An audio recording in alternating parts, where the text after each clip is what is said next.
Bismillahirrahmanirrahim. Dear students, new book 2025 class 9 chemistry का पहला chapter और उसका पहला topic what is chemistry. Chapter name states of matter and physical phase changes. changes. इसका पहला topic है कि केमिस्ट्री क्या है। तो आइए हम इसको पढ़ते हैं और समझते हैं। केमिस्ट्री साइंस की वो ब्रांच होती है which deals with the properties, composition and the structure of substances, जो उस मादे की खसूसियात, अज्जा और साख से ताल्लुक़ रखते हैं।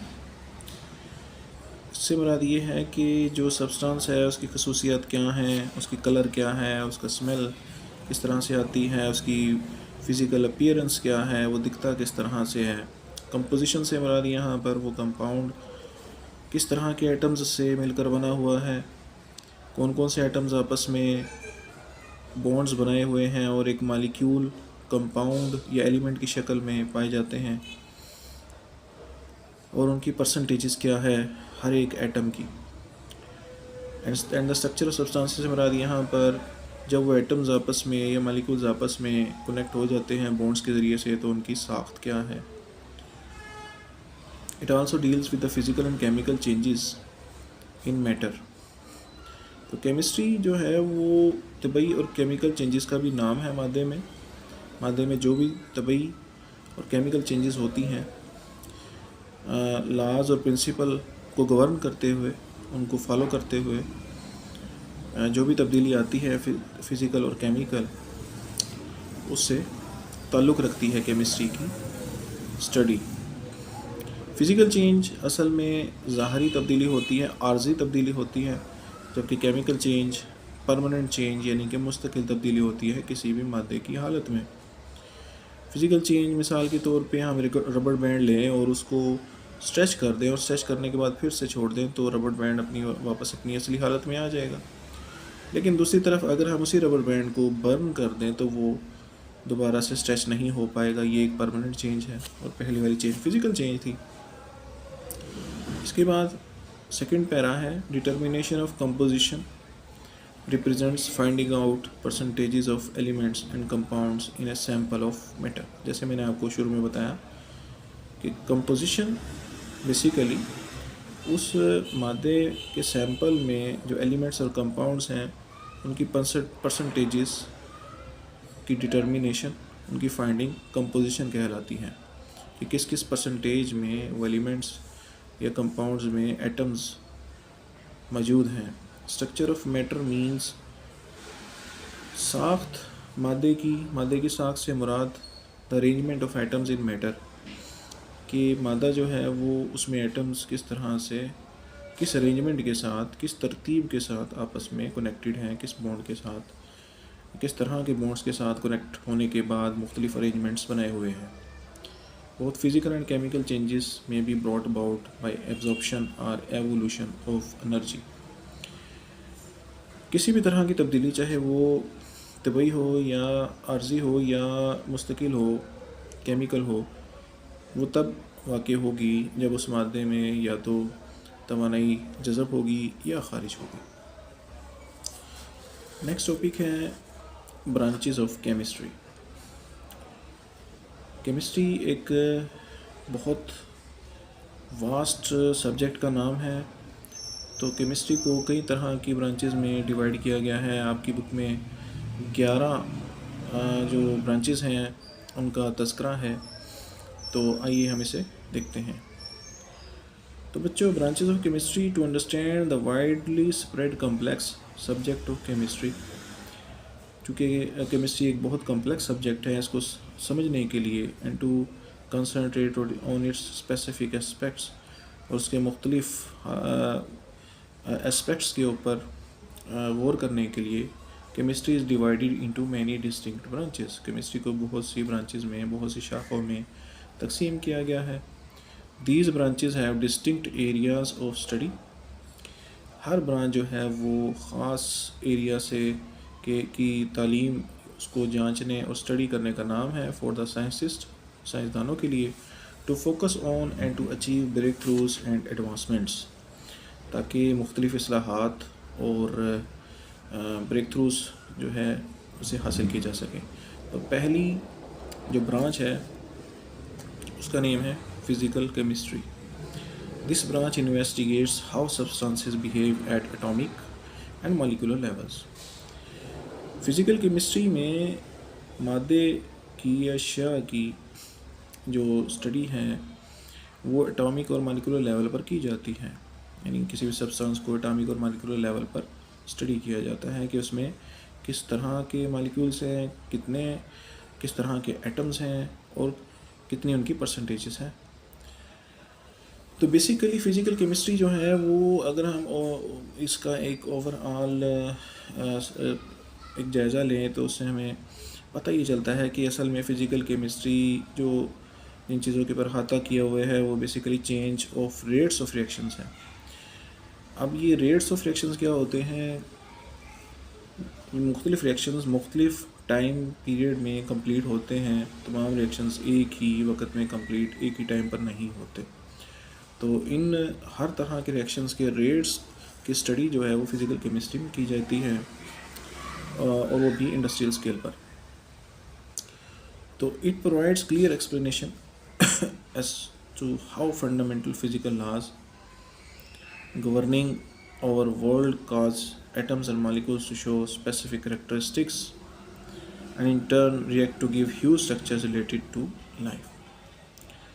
तो फिज़िकल लॉज, जितने भी बुनियादी फ़िज़िकल लॉज हैं उनको फॉलो करते हुए, गवर्न करते हुए जो एटम्स और मॉलिक्यूल्स हैं वो ख़ास करैक्टरिस्टिक्स ज़ाहिर करते हैं, और नतीजे के तौर पर जो ज़िंदगी में कंपाउंड्स के बड़े बड़े स्ट्रक्चर्स हैं तो वो हमें हासिल होते हैं।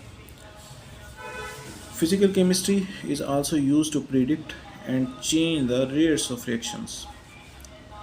फ़िज़िकल केमिस्ट्री को असल में रिएक्शन के जो रेट्स हैं उनकी तब्दीली में इस्तेमाल किया जाता है, वो स्टडीज़ की जाती हैं, and thus optimise the conditions to carry out the reactions on industrial scale. और तजारती पैमाने पर जो कीमियाई अमल होते हैं, रिएक्शंस होते हैं, उनकी कंडीशंस को ऑप्टिमाइज़ किया जाता है, समझा जाता है और उनसे बेहतर से बेहतर मिकदार में गुड क्वालिटी की प्रोडक्ट्स हासिल करने की कोशिश की जाती है। इन सब चीज़ों की स्टडी का नाम फ़िज़िकल केमिस्ट्री है। Next branch of chemistry is inorganic chemistry. It is the study of the synthesis, composition, properties and structure of elements and compounds that contains little or no carbon। Inorganic chemistry का अगर हम overall जायज़ा लें तो ये उन तमाम compounds की स्टडी का अहाता किए हुए हैं जिनमें या तो कोई कार्बन आइटम नहीं होता है या अगर हो भी तो बहुत कम मिकदार में, परसेंटेज में मौजूद होता है।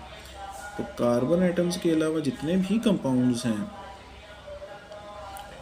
उन सब की स्टडी का नाम इनऑर्गेनिक केमिस्ट्री है। तो उनकी तैयारी, उनके अज्जा, उनकी खसूसियात, उनकी साख्त, हाँ वो एलिमेंट्स हों या कंपाउंड्स हों, उनकी स्टडी का नाम इनऑर्गेनिक केमिस्ट्री है। An inorganic substance can be composed of metals, non metals और a mixture of these salts, acids and basis.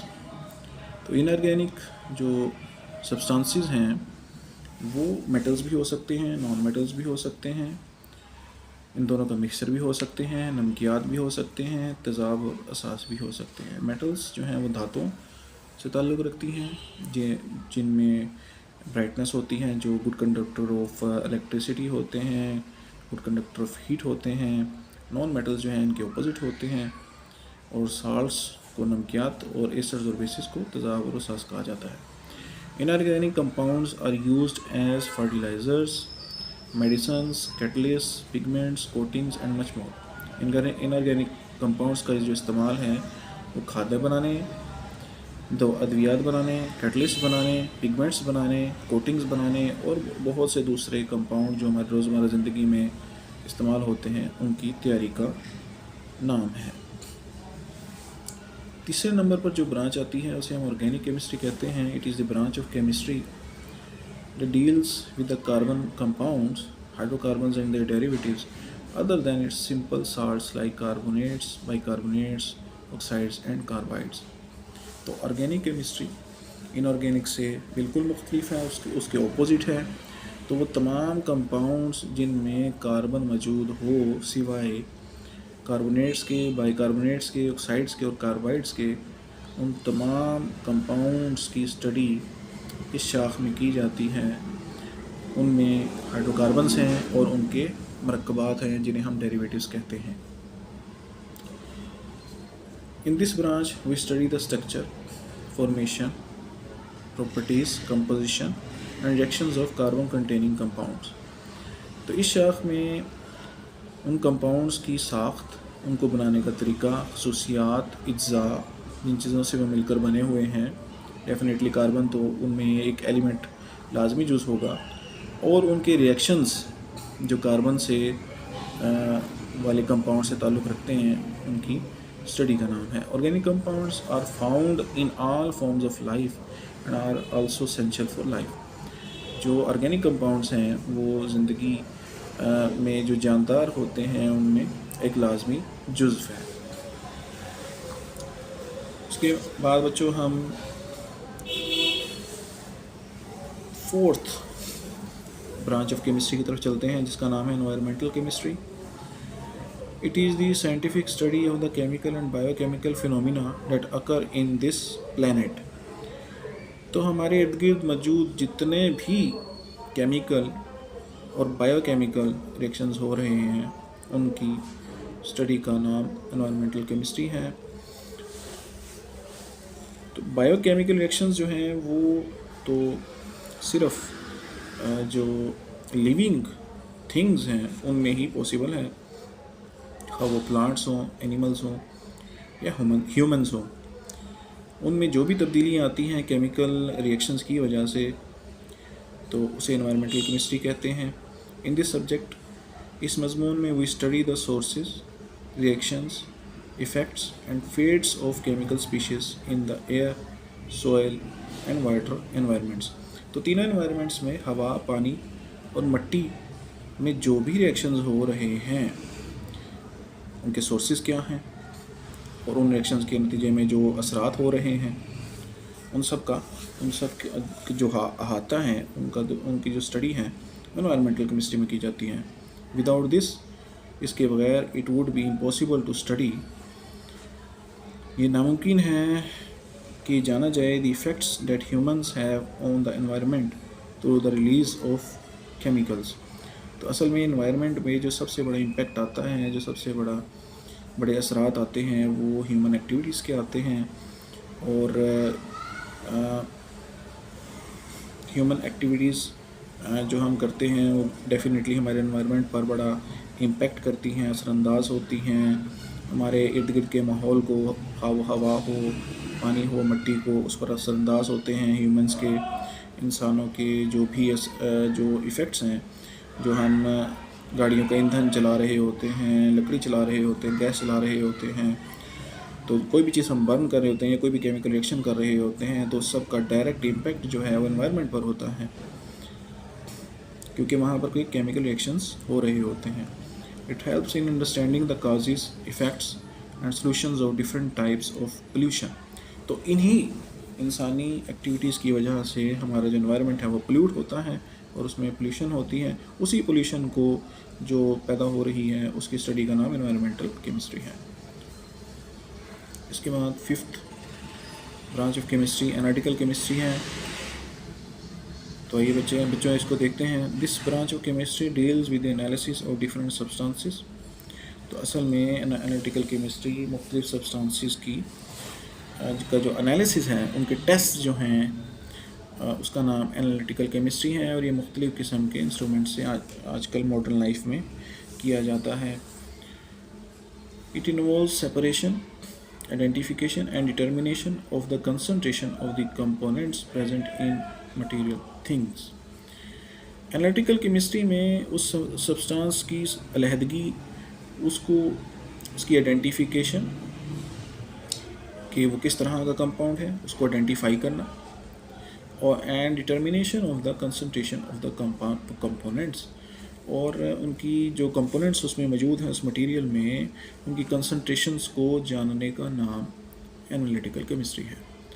Nowadays, the field of analytical chemistry generally involves the use of modern and sophisticated instruments to analyze the matter.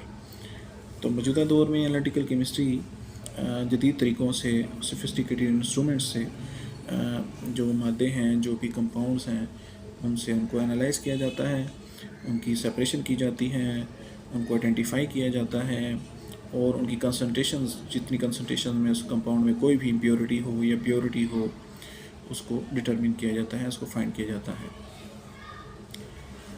Instruments like HPLC हैं आजकल, GC हैं, GCMS हैं, FTIR हैं, potentiometer हैं आजकल। इस तरह से जदीद इंस्ट्रूमेंट्स यूज़ करके तो उन मैटर का एनालिसिस किया जाता है। 6 नंबर पर जो ब्रांच ऑफ केमिस्ट्री है उसे हम बायोकेमिस्ट्री कहते हैं। It is the branch of chemistry in which we understand life through chemical processes. तो ज़िंदगी में होने वाले जितने भी केमिकल रिएक्शंस हैं उन सब की स्टडी का नाम बायोकेमिस्ट्री है। It is the study of chemical substances and vital processes occurring in living organisms. तो बेसिकली जो लिविंग ऑर्गेनिजम्स में केमिकल रिएक्शंस होंगे, उनके सब्सटेंसेस में जो भी चेंजेस आएंगी throughout their life journey, उन सब की स्टडी का नाम बायोकेमिस्ट्री है। Biochemistry provides insights into the structure and function of molecules such as protein, carbohydrates, lipids and nucleic acids. तो बायोकेमिस्ट्री असल में हमें साख्त और फंक्शंस के उन मॉलिक्यूल्स के बारे में बताती हैं जो बेसिकली प्रोटीन से ताल्लुक़ रखते हैं, कार्बोहाइड्रेट्स जिन्हें हम शास्ता कहते हैं, लिपिड्स जो ऑयल और फैट्स होते हैं, एंड न्यूक्लिक एसिड्स जो हमारे सेल के अंदर न्यूक्लिक एसिड्स पाए जाते हैं, हमारी बॉडी के अंदर जो न्यूक्लिक एसिड्स पाए जाते हैं, उनकी स्टडी का नाम है। 7th नंबर पर जो ब्रांच ऑफ केमिस्ट्री है उसे हम न्यूक्लियर केमिस्ट्री कहते हैं। तो न्यूक्लियर केमिस्ट्री में न्यूक्लियर रिएक्शंस होते हैं, उनके न्यूक्लियर रिएक्शंस के नतीजे में होने वाली रेडियो एक्टिविटी है, उन रेडियो एक्टिविटी के नतीजे में नए किस्म के सब्सटेंसेस की फॉर्मेशन का नाम जो है न्यूक्लियर केमिस्ट्री है। Nuclear chemistry deals with the reactions taking place in the nucleus of an atom. तो किसी भी एटम के न्यूक्लियस की वजह से जो होने वाले रिएक्शंस हैं उनको न्यूक्लियर केमिस्ट्री का नाम दिया गया है। और न्यूक्लियस के साथ जितने भी किस्म के रिएक्शंस हैं उनकी स्टडी का नाम न्यूक्लियर केमिस्ट्री है। हमें पता है कि न्यूक्लियस में बहुत से पार्टिकल्स होते हैं, लेकिन बुनियादी तौर पर 2 पार्टिकल्स होते हैं जिन्हें हम प्रोटॉन और न्यूट्रॉन कहते हैं। प्रोटॉन्स जो है उन पर पॉजिटिव चार्जेस होते हैं, जितने नंबर ऑफ प्रोटॉन्स होते हैं उतने ही नंबर ऑफ इलेक्ट्रॉन्स होते हैं, लेकिन जो न्यूट्रॉन्स की तादाद है वो प्रोटॉन्स की इक्वल भी हो सकती है, कम भी हो सकती है और ज़्यादा भी हो सकती है। Deals with radio activity. Radio activity एक फिनोमिना होता है जिसमें सब्सटेंस जो है वो मुसलसल डिके होता रहता है।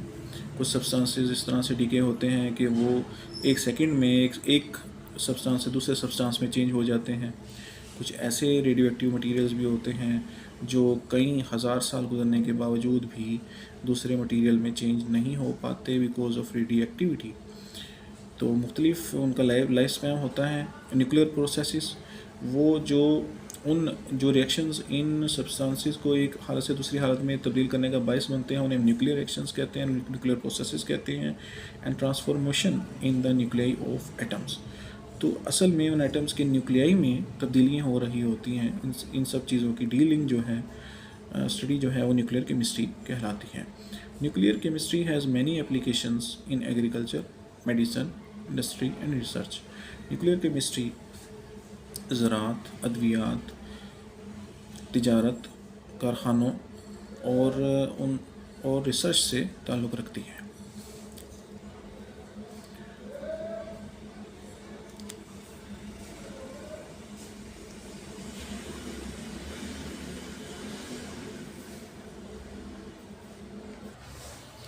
तो बच्चों 8th branch of chemistry polymer chemistry है। पॉलीमर्स असल में मैक्रो मॉलिक्यूल्स होते हैं। मैक्रो मॉलिक्यूल्स से मुराद आम मॉलिक्यूल्स से ज़्यादा तादाद में एटम्स उन मॉलिक्यूल्स में, उन कंपाउंड्स में मौजूद होते हैं। मिसाल के तौर पे बेंजीन एक नॉर्मल कंपाउंड है जिसमें 6 कार्बन एटम्स और 6 ही हाइड्रोजन एटम्स होते हैं।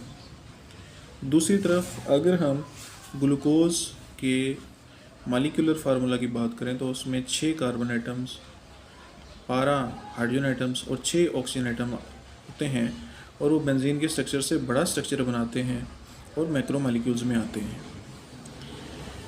यानी जितनी एटम्स की तादाद किसी कंपाउंड या मालिक्यूल में ज़्यादा होगी वो पॉलीमर कहलाएगा। तो आइए पढ़ते हैं। Polymers are large molecules.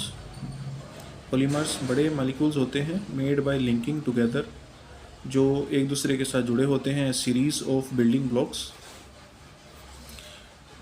Building blocks असल में एक मालिक्यूल की बार बार रेपिटेशन का नाम है, जो एक बुनियादी मालिक्यूल एक ख़ास बॉन्ड के साथ वो कोवेलेंट भी हो सकता है, और अदर टाइप ऑफ बॉन्ड्स भी हो सकते हैं जिनमें डबल ट्रिपल भी आते हैं।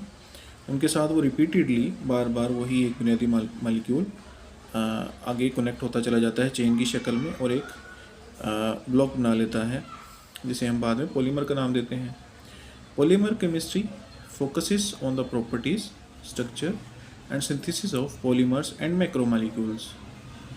तो पॉलीमर केमिस्ट्री खसूसियात, साख्त और पॉलीमर्स को बनाने के तरीके जिनमें बड़े मालिक्यूल्स भी आते हैं उनकी स्टडी का नाम है।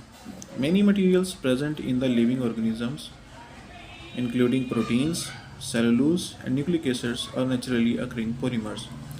कुछ कुदरती तौर पर पाए जाने वाले पॉलीमर्स में प्रोटीन्स, सेलुलोज और न्यूक्लिक एसिड का नाम आता है। प्रोटीन्स मीट में पाई जाती है, सेलुलोज कॉटन, वुड में पाई जाती है, और न्यूक्लिक एसिड जो है वो भी बॉडी का हिस्सा है। इसके बाद जियोकेमिस्ट्री है, 9th branch of chemistry. The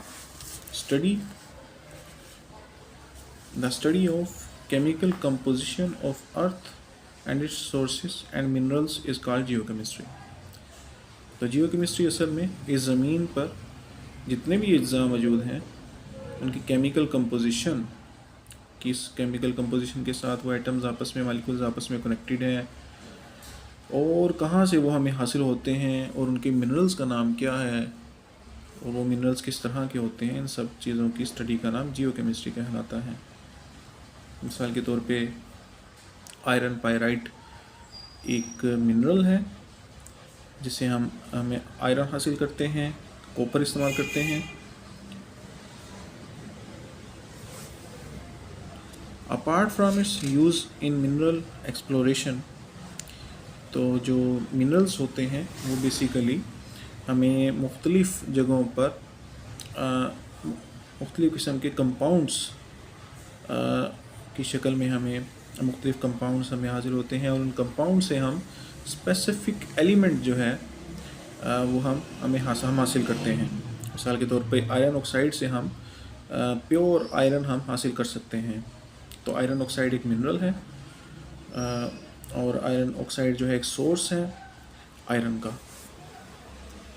geochemical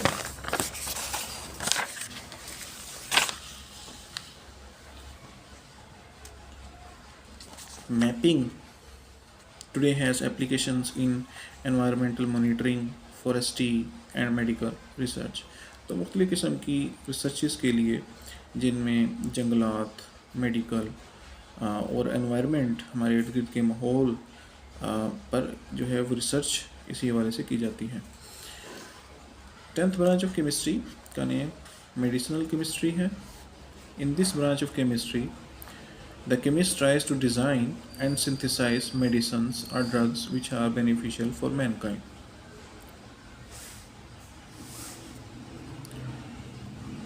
तो इस केमिस्ट्री की इस ब्रांच में केमिस्ट जो है वो कोशिश करता है कि कुछ अद्वियात और ड्रग्स जो हैं इस तरह से बनाए और उनको डिज़ाइन करे जो इंसानियत के लिए फ़ायदेमंद हो। It includes the discovery, delivery, absorption and metabolism of drugs in human body। तो इस मेडिकल केमिस्ट्री की ब्रांच में जो इंसानी जिस्म के अंदर जो उन ड्रग्स का इफ़ेक्ट होता है उनकी एब्जॉर्प्शन होती है बॉडी के अंदर, जज़ब किस तरह से वो ड्रग होती है, और जज़ब होने के बाद उस मेडिसिन का, उस ड्रग का हमारे सेल्स पर क्या असर होता है, इन सब चीज़ों की स्टडी का नाम मेडिसिनल केमिस्ट्री है।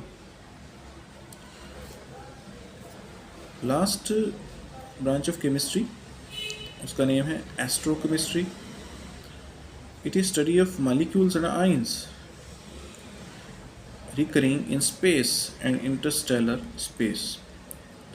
तो खला में मॉलिक्यूल्स और आयंस में जो भी केमिकल रिएक्शन से हो सकते हैं, उनकी स्टडी का नाम एस्ट्रोकेमिस्ट्री है। In this discipline we study the abundance and reactions of atoms, molecules and ions in the universe, interaction of these species with radiation।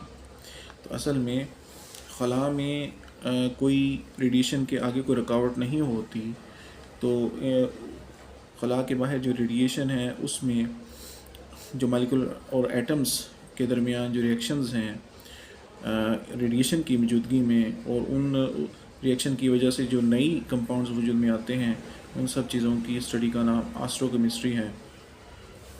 Thank you बच्चों, आज का टॉपिक यहीं तक का है।